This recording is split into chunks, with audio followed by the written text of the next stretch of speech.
October 48th, BC Alexandria. Smoke from oil lamps curled under the palace ceiling while a wax seal softened in a guard's palm. Outside the gates, oars knocked the harbor wall. Inside, a linen bundle lay on the floor, damp from the night air. The story most people remember began as a spectacle. Rome's strongest man and Egypt's young queen. But there was a story within that story. Behind those walls and keys, behind the soft glow of candle wax on ink, a private pact took shape. It carried a child, a throne, and the risk of erasure. It is said Cleopatra came into Julius Caesar's quarters rolled inside that linen. The famous version made it a rug. A later biographer turned it into a theatrical reveal, yet the earliest military account left it out. That silence mattered as much as the anecdotes. In that silence, you can hear how power protected its own. It wasn't just a romance. It wasn't just a siege. It was a negotiation in a city of smoke. Before we dig in, do 3 things now.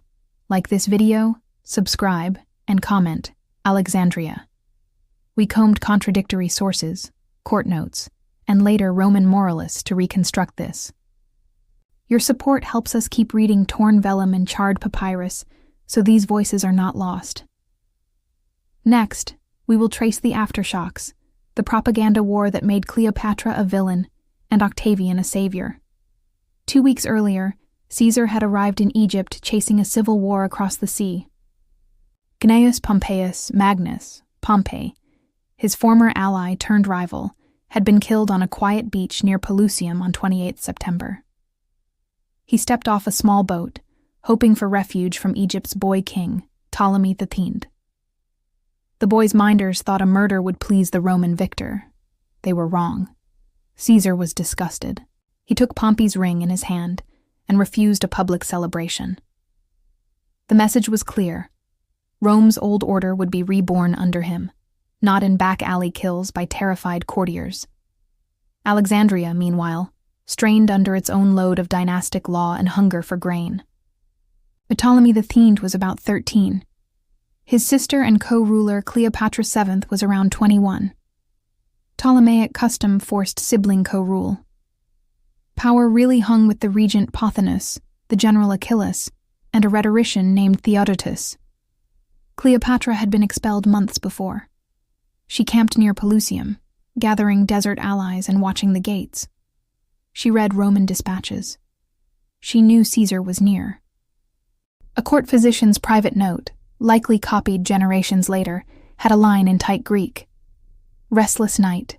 A lady of the house asks for a lamp and map.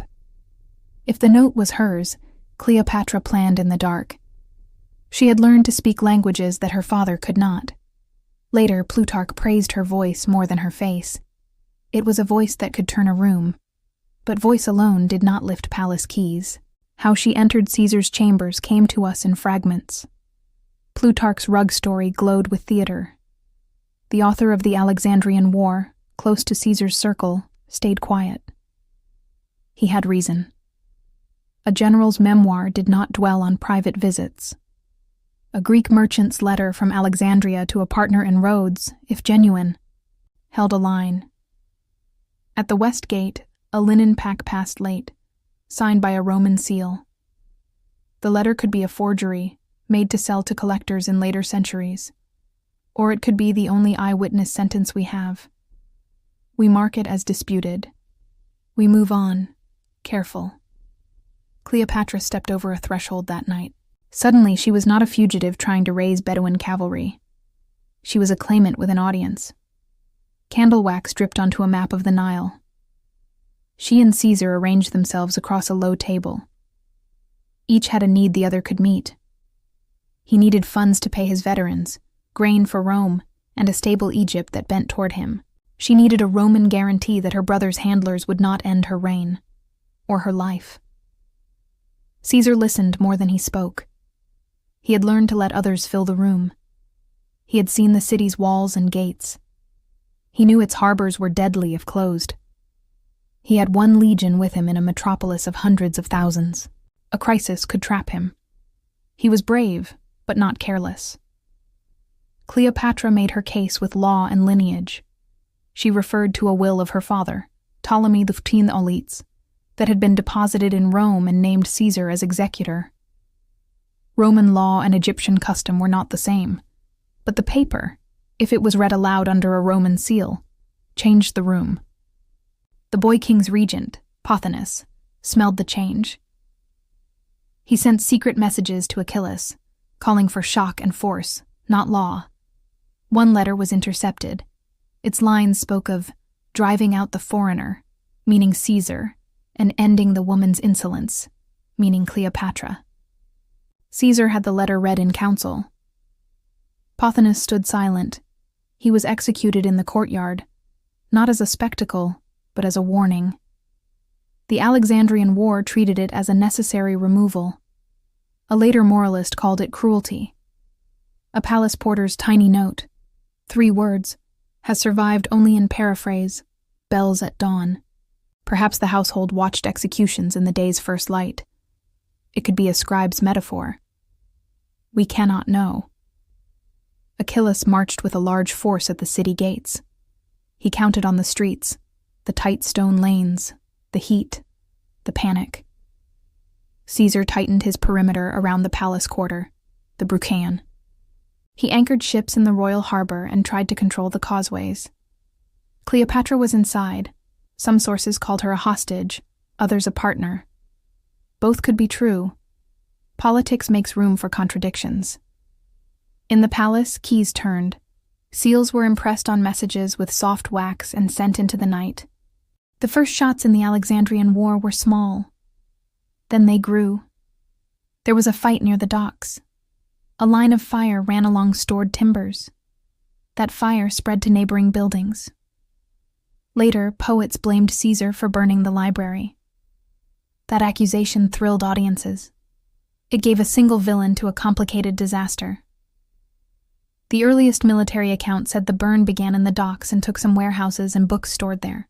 Did flames reach the great halls where scholars worked? Some said yes, in part. Others denied it. The truth likely lay between. The city breathed smoke. Rolled papyrus swelled and blackened. Ink turned to smudges. If a clerk's list of Cleopatra's receipts was lost in that fire, a quiet corner of her reign vanished in a night. Caesar controlled the palace and the island of Pharos. Achilles tightened the noose on the mainland. Food grew scarce. Cleopatra tried to watch, listen, and move men with words. The palace had storerooms, cisterns, and people willing to serve. It also had ears. Arsinoe, Cleopatra's younger sister, slipped out under guard and reached the enemy camp. Soon Achilles was dead, killed by the new faction she empowered. Arsinoe and her advisor Ganymedes took control of the besiegers. In one stroke, the war turned from a regent's push to a sister's challenge. Sibling rivalry became a public war under temple walls. Ganymedes used the city's pumps to foul the fresh water supply to the palace quarter. The seawater irked soldiers' tongues and stomachs. Caesar wrote later, or had it written for him, that he solved the shortage by digging wells. His enemies, he said, used tricks and poison. That word could mean many things in ancient texts. We will not describe recipes or steps. The point is this. Each side worked under pressure, played for time, and used every tool allowed by their law and their fear. A courier entered the palace with a packet. The wax seal bore a familiar Roman stamp. Inside, a letter from a governor in Syria promised help by sea. Time. Caesar needed time. Cleopatra needed time. So they performed patience. Lamps burned through the night. Bells in neighborhood shrines rang at dawn. Messengers measured the risk of each alley. You could feel the whole city holding a breath. It was not romance. It was survival. One Roman anecdote claimed that during a sudden attack at the harbor, Caesar jumped into the water to swim to safety, holding papers above his head so they would not be ruined. Admirers later said he kept his cloak dry. The version with the cloak was more flattering than the one with only papers. Papers mattered more than garments. If that story happened at all, it reminded you. Documents were lives. Seals meant power. Without them, A king was only a boy, and a queen only a claimant. As the siege dragged on, the city's factions argued in whispers. Cleopatra and Caesar held public banquets inside to signal control. Is that detail propaganda? Maybe. Yet two different traditions recorded it. One Roman, one Alexandrian. The Roman version praised Caesar's calm. The Alexandrian translation of a court note mentioned expensive oils used in lamps, unusual in wartime. The motive of each writer colored everything. Romans wanted their general serene. Alexandrians wanted their court still wealthy, still divine. Outside, violence grew rough. Enslaved persons carried stones to shore up walls. Free artisans dragged timbers through smoke. Fishers watched the blockades with numb faces. The island lighthouse, the Pharos, stayed lit. It cast a long line across the waves, and over that line rode Help, Mithridates of Pergamum, allied to Caesar, cut across the delta with troops raised in Syria, Judea, and Asia Minor. He marched under a sky clogged with dust. Egyptians who opposed the boy king joined him. The war came to a head by the Nile. In the spring of 47 BC, Caesar rode out to meet Mithridates. Cleopatra remained in Alexandria. Pregnancy kept her from the march, some sources said. She had a private room with cooler air and a low bed. A midwife stood by with clean cloth and scented water. This image is inference, not fact. But Cleopatra was likely already with child. Whether she conceived early in the siege or later, no one wrote the exact night. It was not the sort of item male chroniclers like to place next to news of troop movements, so we hold the thought carefully, with respect, and return to the battle. Caesar won on the riverbank. In the chaos, Ptolemy the Thene tried to flee and died in the water. Some said his armor dragged him down. Some wrote that a lance struck him. Some simply said he disappeared beneath reeds and never rose. The boy king's end settled one question and opened 10 others. Caesar returned to Alexandria, and Cleopatra was made queen again, this time with her even younger brother Ptolemy XIII as co-ruler, mostly in name. There was a celebration. Incense smoke rolled down the palace halls. Seals stamped new edicts in bilingual scripts. Priests chanted to the gods of the Nile. The city poured wine and pretended it had not held a knife to its own throat for months. Cleopatra appeared in public with calm steadiness. She had lost soldiers and seen streets burn. She had also won the backing of Rome's strongest man. In private, she may have allowed herself one night of sleep without alarms. This is our inference. The world pressed forward. Then came the Nile voyage. Roman writers caricatured it as luxury.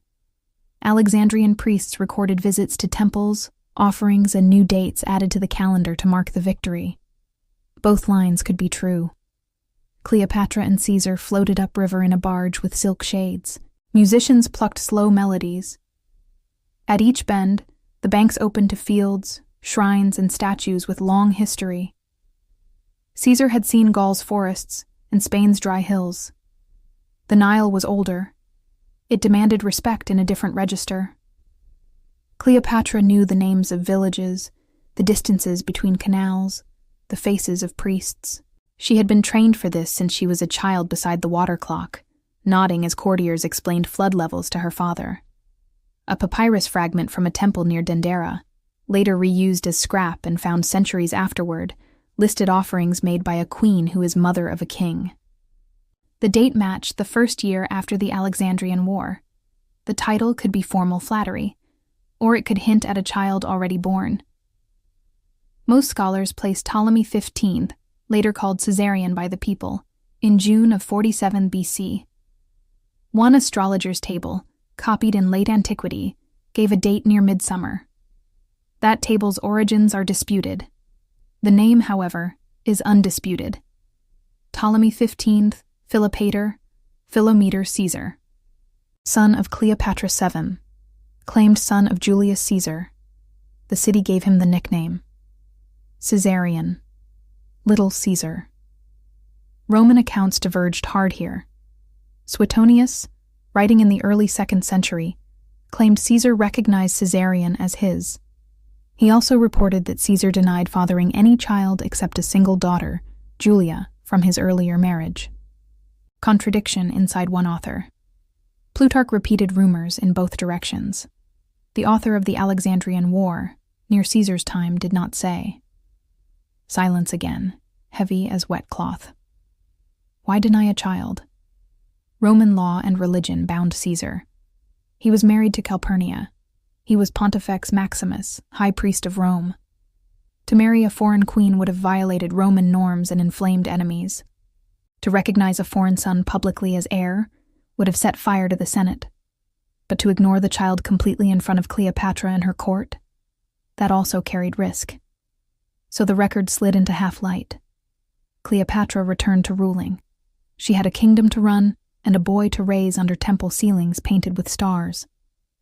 Caesar left Egypt to chase other wars. He wrote letters on the road, in camps, on tables stained with wine and ink. He struck down a king near Zela. "I came, I saw, I conquered," he wrote to a friend. He returned to Rome as master of civil war. He gave games.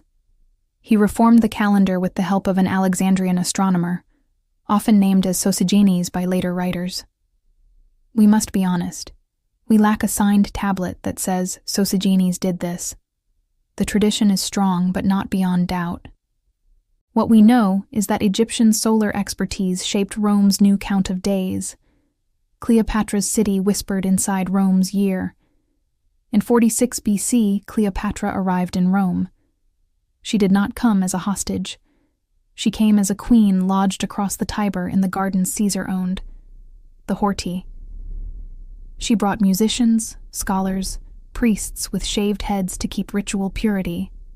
And the boy. The boy glowed with the curiosity of a child who had never seen snow. Roman women stared from lit balconies. They wore austere gowns and pearls from the east. Her retinue wore linen that caught the sun. Even the wind smelled different around her house. More incense, more resin. Bells sounded from nearby shrines. Stairs thickened the air. Caesar placed a statue of Cleopatra in the temple of Venus Genetrix, the divine ancestress of his family. That act had weight. To put a foreign queen's image in a Roman temple was a political choice and a theological claim. It told Romans, "This woman is favored by my goddess." A later moralist snarled that it was vanity. An Alexandrian priest wrote, in a hand practiced from copying hymns, that it was justice. The goddess recognized a goddess. Cleopatra had been styled as the living Isis in Egypt. To the Roman public, however, those divine titles sounded like heresy or arrogance. Different rooms told different stories. In one, Caesar dined with senators under painted ceilings. He spoke of roads and colonies. In another, Cleopatra held court with visiting scholars. She spoke 9 or more languages, according to a later biographer. She discussed trade in incense and grain, and letters from Cyrene. Somewhere between those rooms, the question of the child lived. Did Caesar hold him in his arms? Did he refuse to do so, out of calculation? Did Cleopatra ask him for a public recognition? Any of these scenes could be true. We only have a sliver. The boy existed. He bore Caesar's name. Rumors walked the streets like men. A single Greek epigram, later attributed to a court poet, praised the child of the Nile and the wolf standing for Rome. That poet, if he lived, praised what had to be spoken softly. A Roman satirist writing decades later mocked a queen who came with musicians and spells. He had not been there. He wrote for crowds hostile to queens. Motives again. Praise a patron, attack an enemy, sell a performance. Our job is to mark the push and pull and keep our feet steady. The winter of 45 to 44 BC was tense. Caesar accepted new honors. He wore a laurel wreath. He took the title dictator for life. He sat on a gilded chair in the Senate, then in a chair like a king's. Wreaths hung on doors across the city. Keys turned often in locks at night in the forum's office rooms. Seals broke on packets that arrived at dawn. Caesar had power, but he had enemies who said he had too much. Old ways die hardest in stone cities. Cleopatra watched the mood. She knew the difference between honor and the kind of honor that spills into danger. In Egypt, a queen declared herself divine and had ritual to match. In Rome, a man flirted with kingship at his peril. She understood that Roman religion made the people feel safe. She also understood that Rome was not safe at all. Did Caesar promise Cleopatra that he would do something public for their son when the time felt right? No source says it plainly. Inference whispers that such a conversation happened. It would have been impossible to ignore. As Cleopatra stayed in the Horti, the boy's existence pressed on every door. Caesar had a will. A will needed names. Names cut like knives. Marcus Antonius, Mark Antony, was master of the horse, close to Caesar. He had a certain ease with the crowd. He joked and poured wine at public feasts.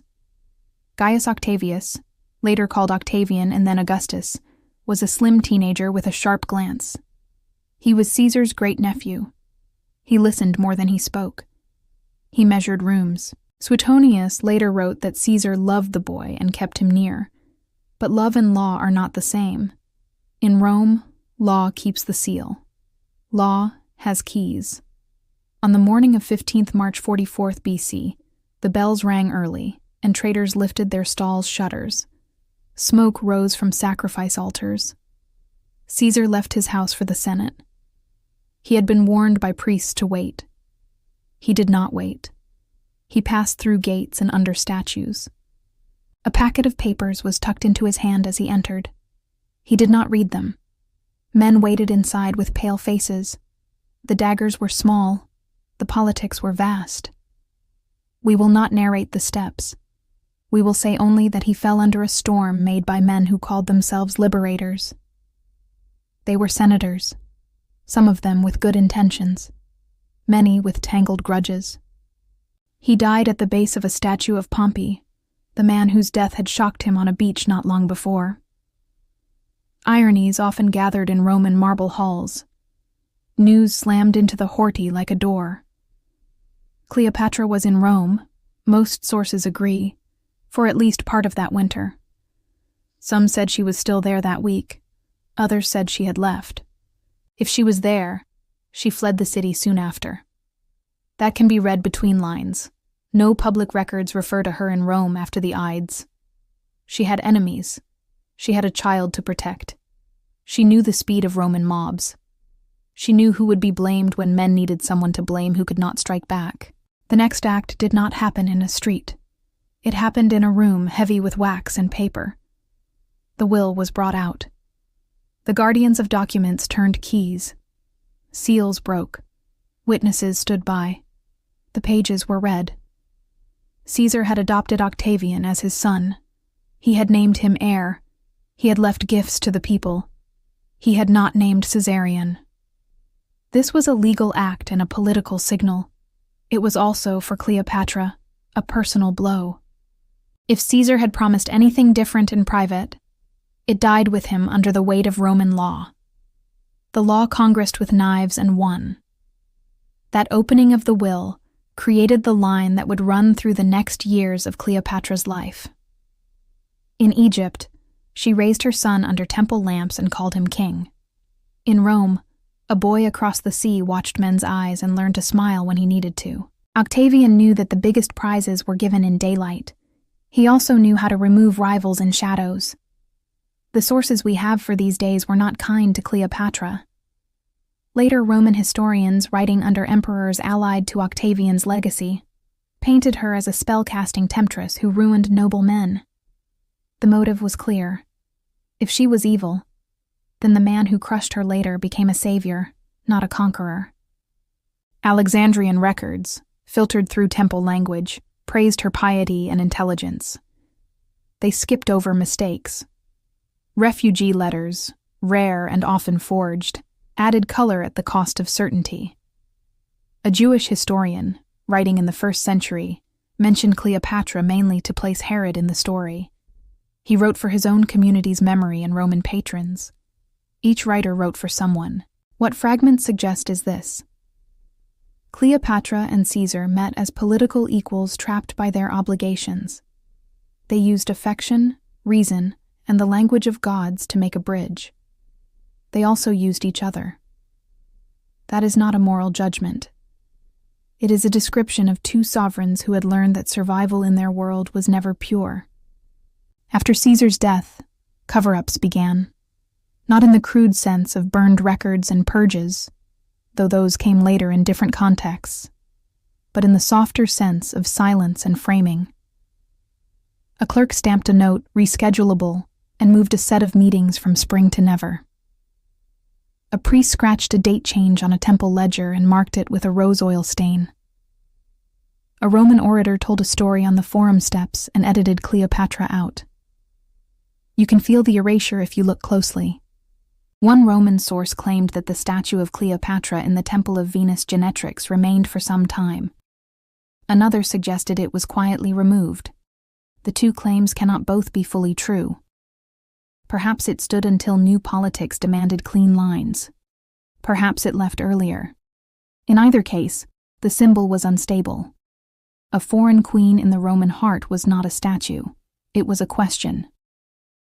Scribes in Egypt recorded festivals in honor of the child king Ptolemy XV. The Rosetta Stone from a later century has taught us how such decrees sounded, but we do not have this exact decree for Caesarion's early years. We infer from patterns. We see his name on some documents. We see it missing on others. The absences tell their own story. Later, a coin would show Cleopatra and her son together with royal titles. In this window, coins were rare and cautious. The mint was watching Rome.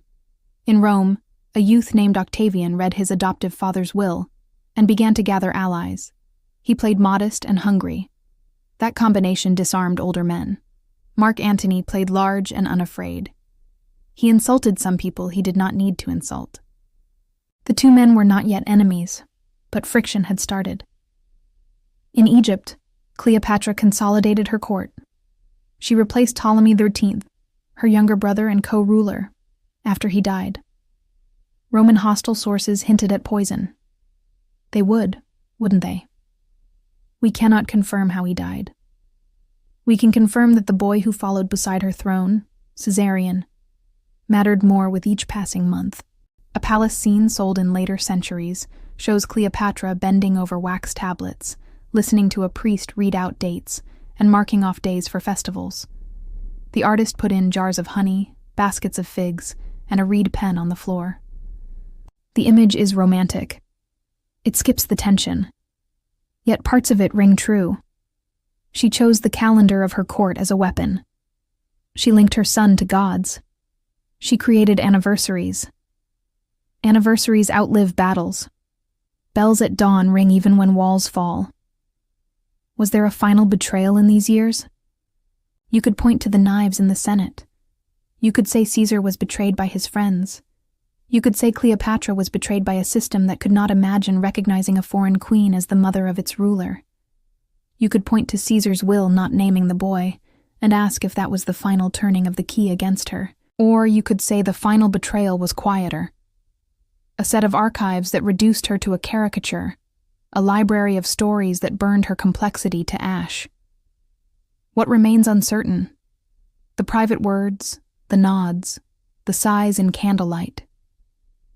We do not know what Caesar whispered in the Horti Gardens when traffic died at dusk. We do not know what Cleopatra argued with her priests late at night when smoke from the lamps set her coughing.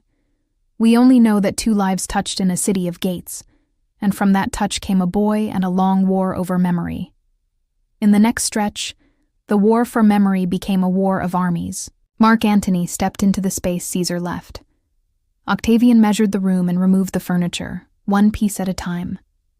Cleopatra kept her crown, then gambled it again. But in 48-44 BC, inside those years we think we know, the pulse was different. It was smaller, sharper.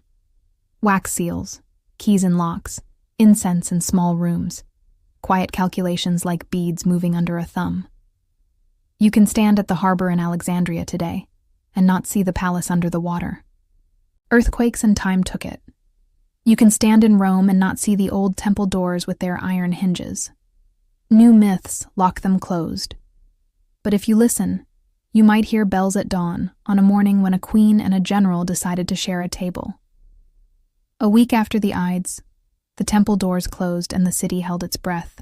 Inside the house of the Vestals, iron keys turned. Wax seals broke with a dull snap. Caesar's will was unrolled under lamplight. A scribe read the lines in a steady voice made for funerals and laws. The names hung like weights in the room.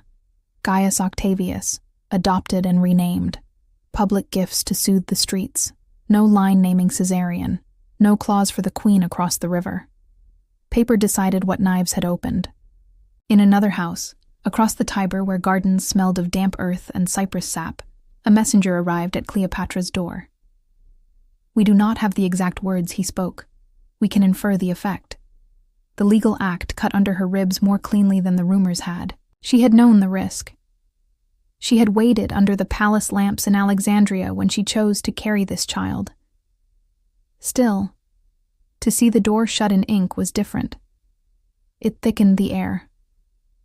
A private letter from a Roman orator, written the month before, gives us a different lens. He had noted with contempt that Eunice the Queen was lodged nearby and had sent to borrow texts from his library. He bragged that he turned her aside. It is a petty note, but it marks tone.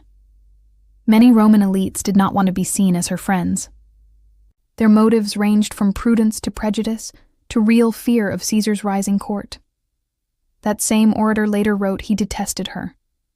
He did not meet her in debate. He met a rumor of her and rejected it. His words survive because his papers were saved. Hers do not. That asymmetry shapes everything. Cleopatra left Rome. Some sources place her departure within weeks of the assassination. Others leave the timing vague. She had to secure passage on roads where mobs hunted patricians, and on seas patrolled by crews unsure which orders to follow. The child traveled under wraps. The entourage tightened. Musicians became attendants. Priests kept silent. The bells of Roman dawn did not ring for her that day. Back in Alexandria, she re-entered a palace that had once been a battlefield. The rooms she had defended with Caesar now held his absence like a low tone. You can imagine her crossing that threshold with her son in her arms and a new plan in her head. This is inference. It fits the facts. Within that year, the boy was named co-ruler. Ptolemy XV, Caesarion, took a place beside Cleopatra in the formal titles of the state. The timing was tight. Ptolemy XIV, her younger brother and co-ruler by name, died in 44 BC. The hostile Roman tradition said poison. We cannot confirm cause. We can confirm that Cleopatra moved swiftly to formalize her child's status. Fragments make this visible. A set of tax receipts from the Fayum region, worn and corrected by later hands, recorded levies in the year 1 of Cleopatra and the king Ptolemy, son of Caesar. The Greek formula varied from clerk to clerk. Caesar stood starkly. Some documents used the longer Egyptian titles. Some used the shorter Greek. The differences mattered less than the pattern. Throughout the bureaucracy, scribes repeated the pairing. The queen and the boy. Names stitched to calendars, calendars stitched to law. We should pause and mark the motive of these clerks. They were not poets.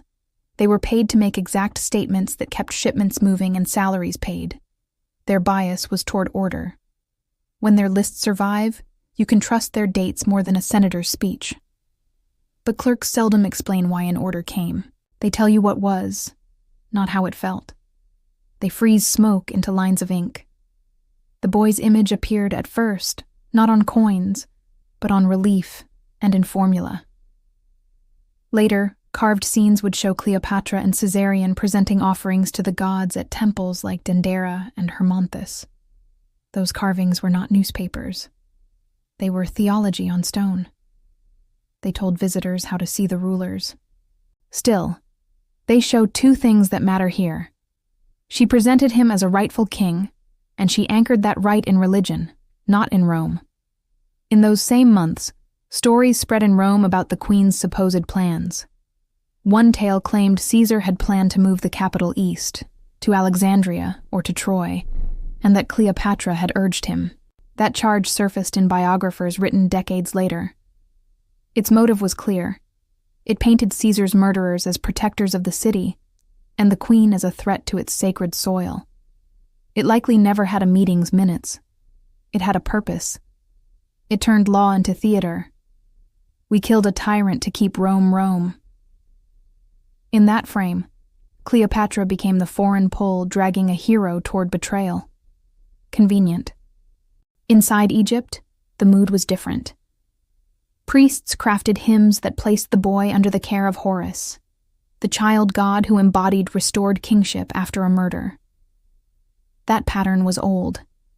It fit the moment too well to be accidental. Cleopatra had learned her country's grammar of grief. She used it without apology. In doing so, she answered a problem most rulers faced: how to turn a private wound into public continuity.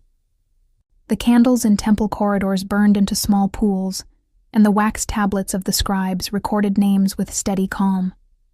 A Roman centurion passing through Alexandria on business that year wrote to his brother that the city glittered and that the king's mother appears in processions with a calm face. If genuine, the line shows what the military eye saw: not scandal, but ritual and stability. The letter may be a later collector's false piece. Many such letters circulated in the 18th and 19th centuries. We mark it as doubtful. We do not rest our weight on it. We hold to the firmer ground of taxes and titles.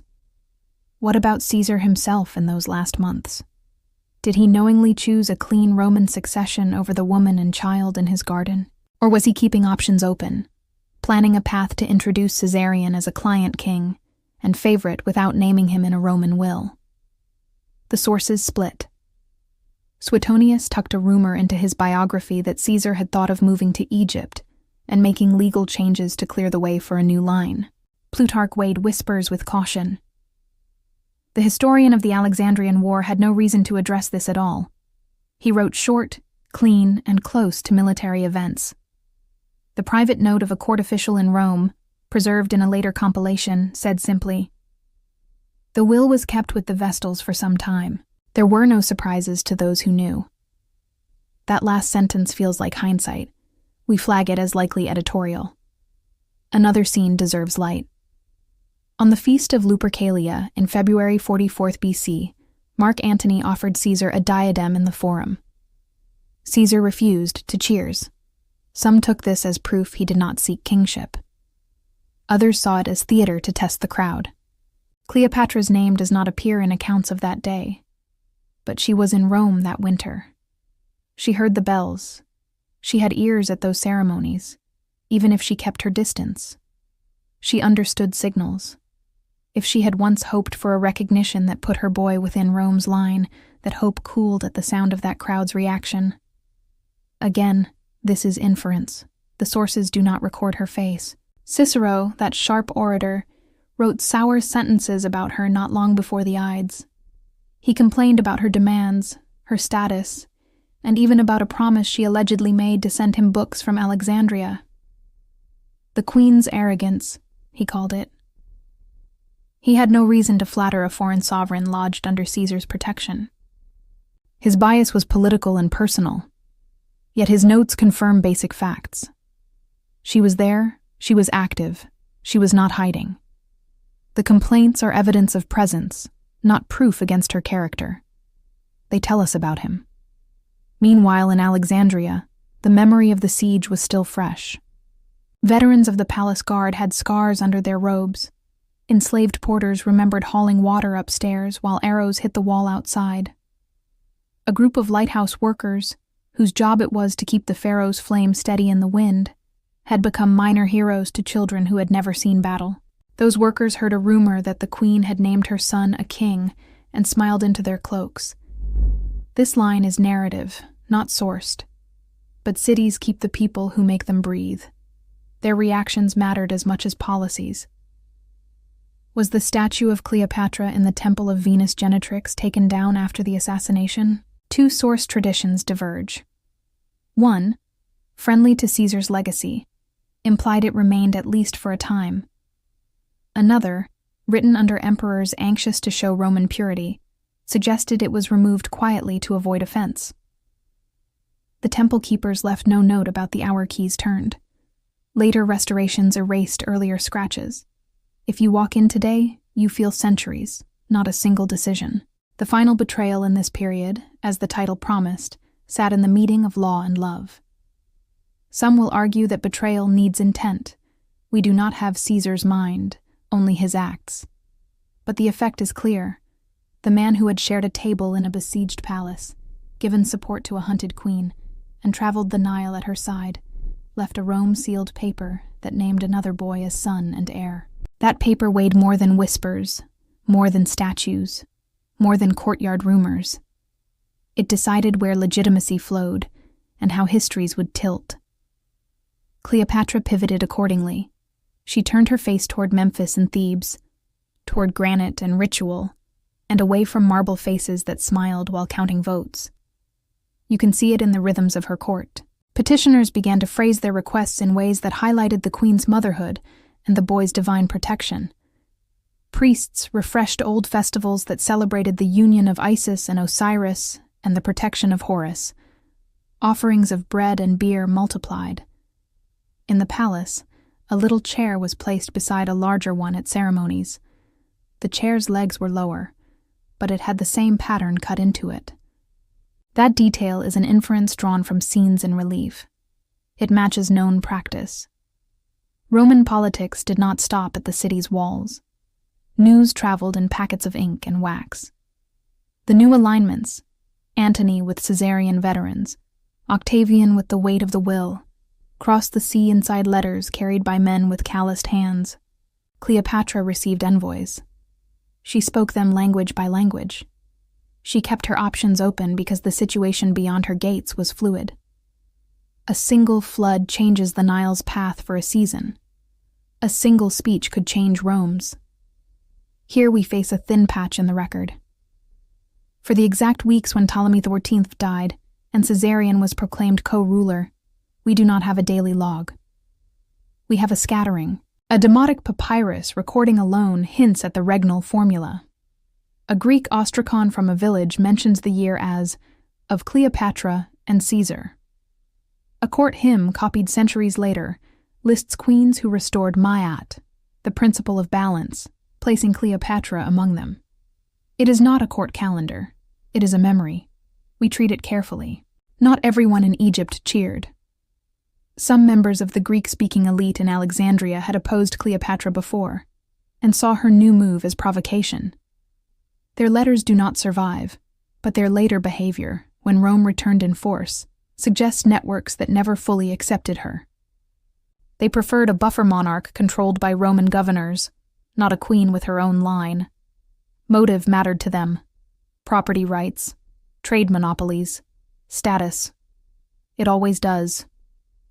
Ask yourself how a mother explains to her court why the greatest man in Rome refused to name her child. The answer in that time was not to argue about Roman law. It was to point across the river to a temple wall. There, carved in stone and painted in strong colors, was a line of kings who traced their authority to gods, not to Senate votes. Cleopatra was a realist. She did not scorn Rome. She understood Rome. She also understood Egypt.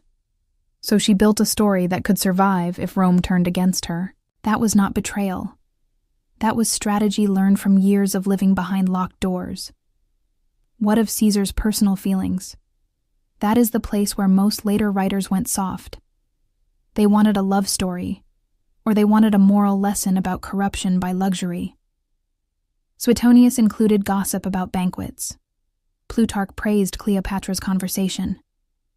Modern readers often want a grand romance or a grand warning. The fragments resist both. What they give us is a hard-edged partnership with moments of warmth that are visible only in indirect light. No diary records a whispered promise. No scribe underlined a line and wrote, "He loved her" in the margin. We are left with acts. One act stands out in sharp relief because it had weight and cost.